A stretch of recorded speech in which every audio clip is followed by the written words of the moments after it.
Emma Watson won legions of fans for her role in the Harry Potter films in the 2000s and continued lighting up movie screens in the ensuing decade. But her last role was in 2019's Little Women, leaving fans wondering, where has she been?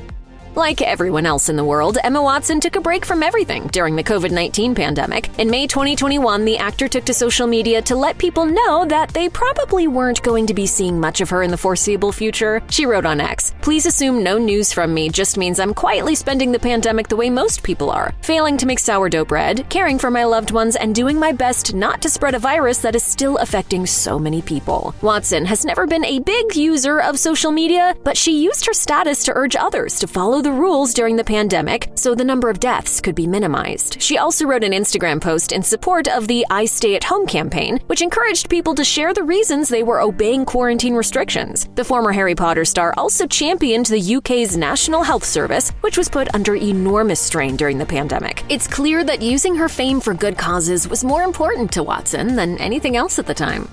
Throughout her life and career, Watson has advocated for good causes and used her fame to call attention to things that deserve it. In a moment that no doubt ranks among the proudest in her life, the actor was appointed as a UN Women Goodwill Ambassador in July 2014. The former Harry Potter star was part of the team that introduced and launched the He for She campaign, which calls on men and people of all genders to support women through fair hiring and payment practices, among other goals. I think also our society in general devalues the she. Watson has continued her work in gender equity since then and has specifically focused on promoting girls' access to education with organizations like the Malala Fund and the Campaign for Female Education. She's also known for her environmental activism. Watson has been applauded for her sustainable fashion choices, and she made headlines when she hid over 40 books about climate change in Glasgow for people to find during COP26. More recently, Watson has shown her support for Palestine. Many celebrities have chosen to remain quiet about what's happening in Gaza, but the actor-turned-activist made her feelings clear when she shared an image of a pro-Palestinian protest on her Instagram page. This led to accusations of anti-Semitism, which in turn brought about a letter of support for Watson signed by Viggo Mortensen, Susan Sarandon, and Mark Ruffalo, among others. She may be done with Hollywood, but it's clear that Watson still has friends there.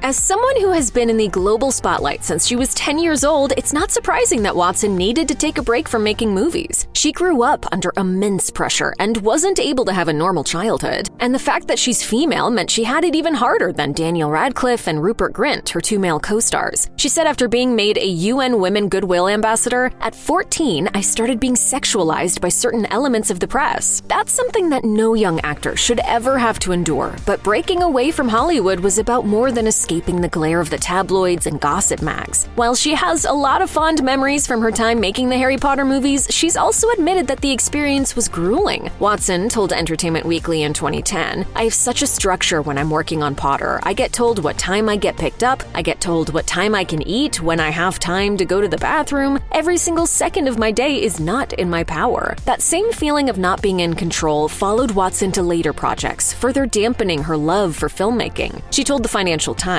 "It was very difficult to have to be the face and the spokesperson for things where I didn't get to be involved in the process."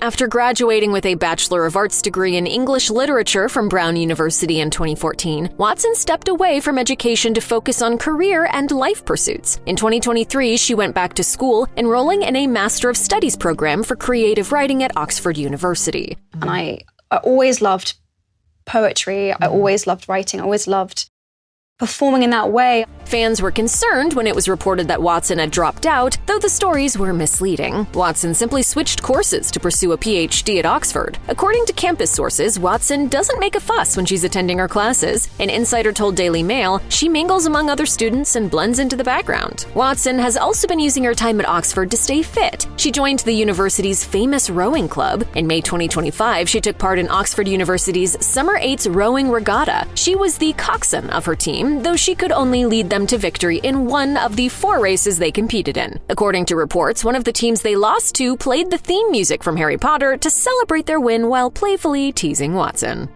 Saturn Return is an astrological term for the period of time that young people spend transitioning from their late 20s to their early 30s and is based on the placement of the planet Saturn at your birth. Saturn takes about 3 decades to return to that same position, and this return is said to trigger in many adults a desire for reevaluation, reflection, change, and new beginnings. According to an Instagram post from Watson, she stepped away from life due to Saturn's return and spent around 3 years finding herself in a variety of ways. Watson said after turning 33 in 2023, "Before 29, I hadn't even heard of a Saturn return as a concept. Let's just say that now I am well acquainted. It took me 3 years, but I have finally figured out a daily practice and can actually keep it for more than a few days in a row." In those 3 years, Watson tried a lot of new things, including surfing and golf, and she learned a lot about herself. She even closed out the inspirational post with an apparent Harry Potter nod, writing, "Thank you to the witches in my coven who were so pivotal in helping me arrive at where and who I am now."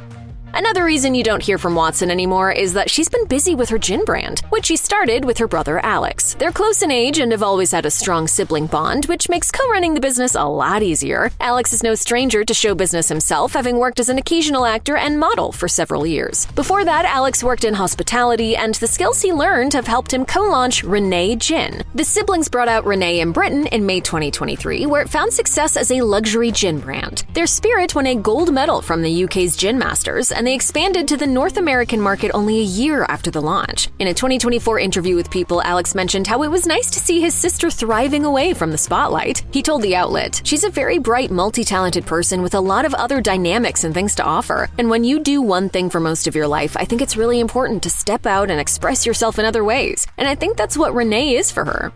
Since Watson has always been frustrated by the lack of power actors have in Hollywood, she jumped at the opportunity to exercise full creative control over a Prada campaign. The designer fashion giants reached out to Watson about a collaboration promoting Paradox, the first major women's fragrance released by the label through L'Oreal. When Prada came to me with the proposal of being the face of Paradox, I knew I wanted to direct the commercial.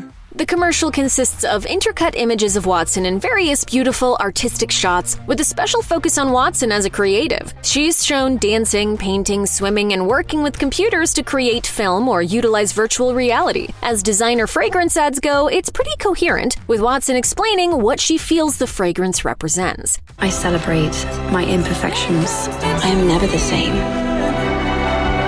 but I am always myself. It seems that Watson is telling the world she won't be defined by anybody's expectations of her, whether it's in Hollywood or in life.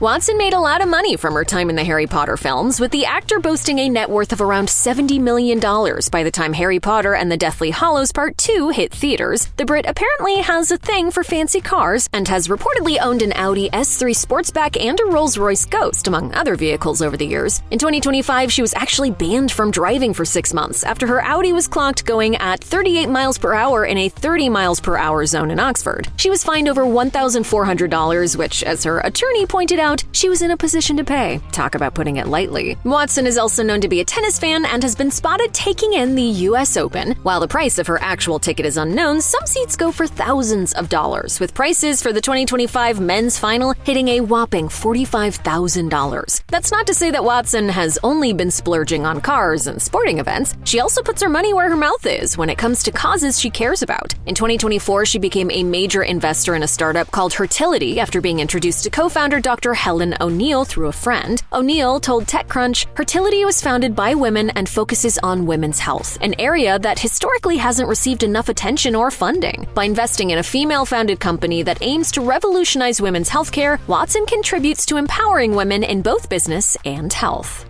Is Emma Watson on the verge of a Hollywood comeback? That's the question observers were asking after the Brit made a rare and surprise appearance at the 2025 Cannes Film Festival. It was described as a subtle return to the spotlight by E! News, who noted that it had been 12 years since Watson attended the festival in support of The Bling Ring, which premiered at the festival in 2013. Watson has admitted to turning down numerous roles since she stepped back from the spotlight. When Vogue asked her why she did so, Watson said, "Because I'm in a career that moves very quickly. The decision to take time to do these things felt like a very big decision. Choosing to go back and write and study and get behind the camera was terrifying for me because I'd never done it before." I'm really, really glad that I made the time for it and the space in my life for it. Now that she's scratched those itches, could she return to the big screen? Despite not having appeared in a film since 2019's Little Women, Watson still gets linked to projects. As recently as June 2025, London's Evening Standard revealed that Watson was a favorite to play the next Bond girl among UK bookmakers. Given the image of Bond girls in popular culture, however, it seems unlikely that this would be her grand return, unless, of course, she was allowed to put a modern spin on it. If Watson does relaunch her movie star career, one thing's for sure, it will be on her own terms.